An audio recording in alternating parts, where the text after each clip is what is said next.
Hello students, welcome back to my channel learn with Parul. Hopefully आप सब अच्छे होंगे। जैसे कि हर वीडियो की स्टार्टिंग में मैं आपको बोलती हूँ कि प्लीज मेरे चैनल को सब्सक्राइब कर लीजिए ताकि आपको लेटेस्ट अपडेट्स जो भी है वो मिलती रहें और जो भी मैं वीडियो अपलोड करती हूँ उसके बारे में आपको नोटिफिकेशन मिल जाए ताकि आपसे कोई भी वीडियो मिस ना हो। ठीक है, लास्ट क्लास की बात करें तो मैंने आपको अनफॉर्मेटेड और फॉर्मेटेड इनपुट आउटपुट फंक्शन के बारे में बताया था कि क्या होते हैं। फॉर्मेटेड और अनफॉर्मेटेड उनके डिफरेंस पे बताए थे 3-4 आपको।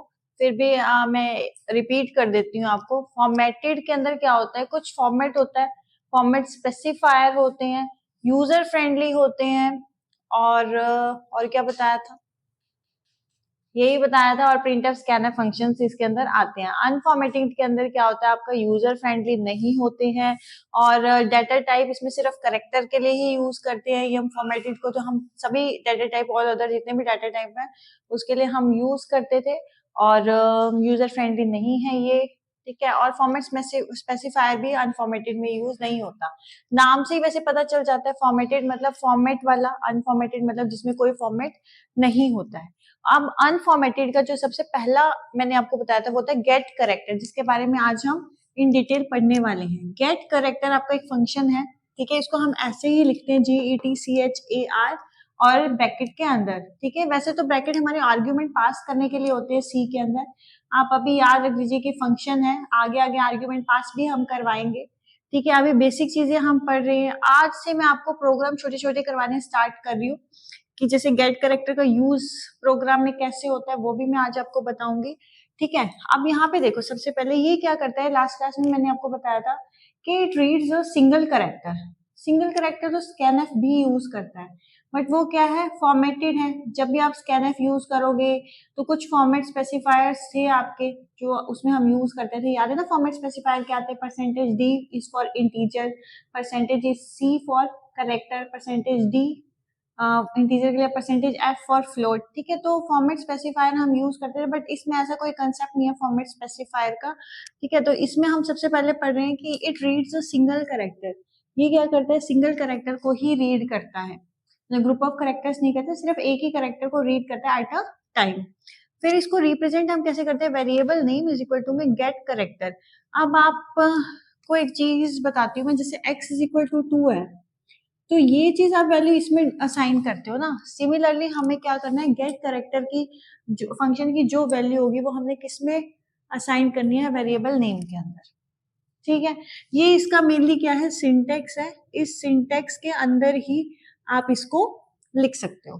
ठीक है, उसके बाद आता है when this statement is encountered the computer wait until a key is pressed and then assign this character as a value to get character function. Yes, अगर मैं कहूं आपको एक छोटी सी बेसिक कंसेप्ट बताती हूँ आपको इसी के अंदर। अगर मैं कहूं enter the value of a, आपने क्या किया, enter the value of a, आपने लिखा 2। ठीक है, फिर मैं कहूंगी enter the value of b, आपने लिखा 4। फिर आपके पास आएगा सम इज। सम इज में जैसे ही आप एंटर प्रेस करोगे तो आपका सम क्या आ जाएगा, 6 आ जाएगा। तो मतलब क्या होता है, जब हम वैल्यू असाइन कर रहे होते हैं, जब तक हम एंटर प्रेस नहीं करेंगे, आपको याद है ना, आप कोई रिजल्ट देख रहे हो, अगर आप ऑनलाइन कोई भी रिजल्ट देख रहे हो, आप अपनी डिटेल्स फिल करते हो या फिर आप सबमिट पे क्लिक करते हो या फिर आप एंटर की प्रेस करते हो। इसका मतलब क्या है, जो इन्फॉर्मेशन हम देना चाहते हैं वो इन्फॉर्मेशन हमने दे दी, जैसे ही आपने एंटर प्रेस किया उससे आपको क्या होगा, आपका आउटपुट शो हो गया। इसमें भी यही होता है कि ये वैल्यू स्टोर करके चलता है अंटिल जब तक आपका एंटर की प्रेस नहीं होती है। जैसे ही एंटर की प्रेस हो जाएगी इसकी वैल्यू वेरिएबल को असाइन हो जाएगी, टिल इसकी वैल्यू असाइन वेरिएबल को नहीं होती। देखो, until a key is press, जब तक की प्रेस नहीं होगी, ठीक है, तब तक जो करेक्टर की वैल्यू है असाइन नहीं होगी। जैसे ही की प्रेस हो जाएगी एंटर की, वैसे ही जो गेट करेक्टर की वैल्यू है वो वेरिएबल को क्या हो जाएगी, असाइन हो जाएगी। समझ में आ गया इतना। उसके बाद the character value of get character is in turn assigned to the variable. अब इसके अंदर हम क्या कर रहे हैं कि अब यहाँ पे देखो, करेक्टर हमने डिफाइन कर, जैसे हम इंटीजर 2 इंटीजर 4 हम डिफाइन करते थे। मैंने लास्ट क्लास में बताया था कि अगर इंटीजर वैल्यू आपको कुछ डिफाइन करनी है तो आप कैसे करोगे, integer 2 integer a is equal to 2, ठीक है। ऐसे मैंने करेक्टर डिफाइन कर दिया, कौन सा, नेम, ठीक है। अब मैंने इस नेम के अंदर मैंने पूरे प्रोग्राम में एक चीज याद रखना कि जो भी वैल्यू आपको प्रोग्राम में चाहिए होती है वो सबसे पहले आपको डिक्लेयर करनी होती है। सबसे पहले आपको ऊपर बतानी होती है कि आप इंटीजर यूज कर रहे हो, आप करेक्टर यूज कर रहे हो, आप क्या यूज कर रहे हो।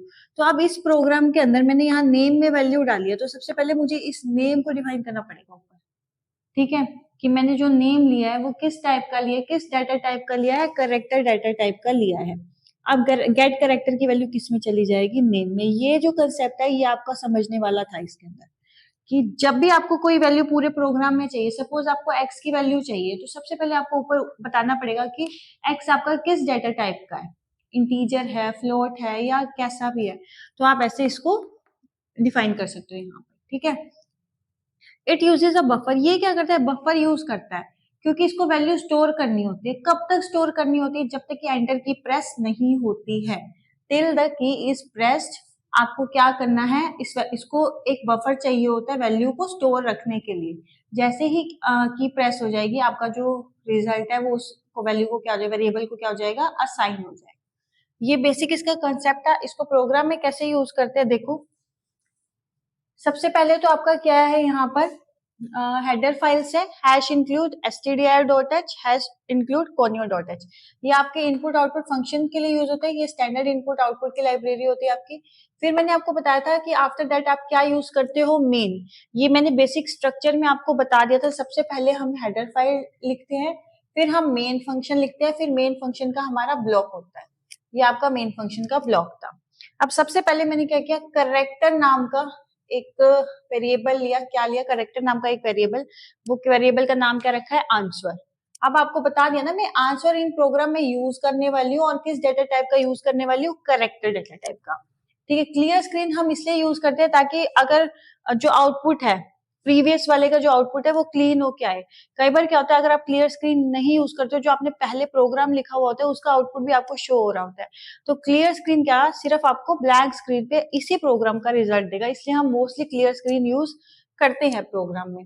फिर प्रिंटफ फंक्शन मैंने किस लिए बताया था, प्रिंट करवाने के लिए। अब प्रिंटफ में क्या डाला, एंटर द करेक्टर, ठीक है। जैसे ही प्रिंटफ की लाइन आई, जैसे ही आपका प्रिंटफ की लाइन आई, यहाँ पर आपके इस लाइन ने क्या प्रिंट कर दिया, एंटर द करेक्टर, ठीक है, प्रिंट कर दिया ये, ठीक है। उसके बाद आप नेक्स्ट लाइन में गए, उसने बोला आंसर के अंदर गेट करेक्टर डालो।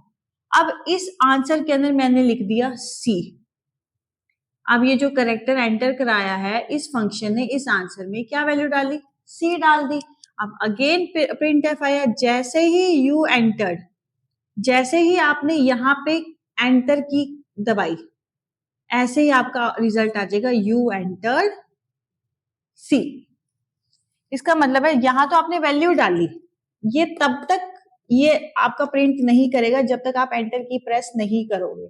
इसलिए कहते हैं कि जो गेट करेक्टर है वैल्यू तब तक होल्ड करके रखता है जब तक कि आप एंटर की प्रेस नहीं करते हो। अब यहाँ पे वही बता रही हूं मैं, जैसे आपने यहाँ पे ये डाला, अब तक आप इस लाइन पे हो, ठीक है, आपने एंटर की प्रेस नहीं करी, तो सिर्फ आपका यही प्रिंट होगा।